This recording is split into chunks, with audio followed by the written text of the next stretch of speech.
Ma radio complicité. Ils sont élus depuis le mois d'octobre, mais ils prêteront serment aujourd'hui. Les conseils communaux vont être installés aujourd'hui en Wallonie.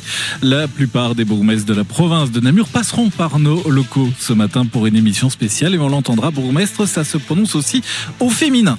Une commune aiguësée figure parmi les plus à risque en matière d'exposition aux pesticides en Wallonie, selon une étude. On en parlera notamment, on entendra la réaction de son bourgmestre tout à l'heure. Et puis, quand on souffre d'un handicap, c'est souvent salutaire de faire du sport. Le gratin du handisport était à Andenne hier pour une journée découverte.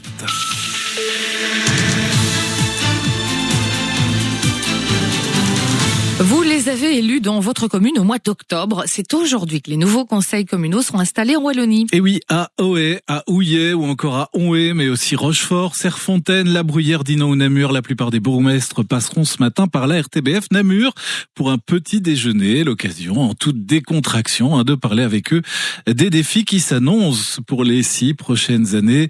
Bonjour Valérie Warzé-Cavren, vous êtes la bourgmestre d'Amois.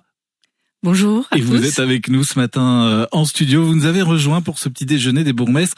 Dans quel état d'esprit êtes-vous alors que vous allez recommencer donc un mandat de 6 ans?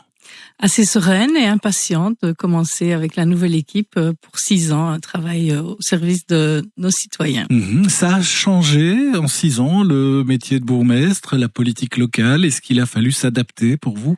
Mais une adaptation dans les deux sens, que ce soit pour le bourgmestre, c'est une nouvelle fonction pour moi il y a 6 ans, mais également pour les habitants de la commune. Évidemment, ils avaient une nouvelle image devant eux, puisque précédemment, le bourgmestre est resté 18 ans. Donc, Luc Jadot était assez présent, et donc je l'ai remplacé. C'était une nouveauté aussi. Et qu'est-ce qui vous a surpris, justement, une fois que vous êtes devenu bourgmestre?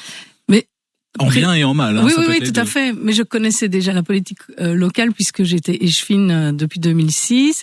Néanmoins, la fonction de bourgmestre est totalement différente de celle de échevin puisque les habitants de notre commune reviennent pour toutes les matières vers nous, ce qui n'est pas le cas quand on est échevin puisqu'on vient spécifiquement pour la matière qui nous occupe. Oui, on est un peu le centre d'attention et en même temps celui ou celle qui doit justement faire que tout se passe bien. Donc, est-ce qu'on peut justement, quand on est bourgmestre, se montrer sévère, catégorique? Comment vous voyez ce travail-là? Oui, il faut être juste et il faut dire les choses telles qu'elles sont et pas essayer d'enjoliver la vérité. Donc si c'est non, ça ne sert à rien de dire peut-être ou plus tard.